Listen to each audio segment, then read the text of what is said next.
ఒక అందమైన గోకుల గ్రామం. ఆ గ్రామంలో చిన్న కృష్ణుడు తన ముద్దు ముద్దు నవ్వుతో అందరి మనసులు దోచేవాడు.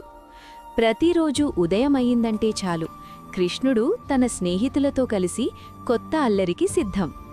ఒకరోజేమయ్యిందంటే యశోదమ్మ పాలు మరిగించి గిన్నెలో పెట్టి బయటకు వెళ్ళింది. అదే అవకాశం చూసుకున్న చిన్న కృష్ణుడు, అయ్యో, పాలు ఒంటరిగా ఉన్నాయి కదా అని నవ్వుతూ కట్టెలపైకి ఎక్కి గిన్నెలోని వెన్నంతా తినేశాడు. ఇంతలో స్నేహితులు వచ్చారు. కృష్ణుడన్నాడు, ఇది వెన్న కాదు, శక్తి పెంచే మంత్రం. అందరూ నవ్వుతూ వెన్న తినేశారు. యశోదమ్మ వచ్చి చూసేసరికి గిన్నె ఖాళీ.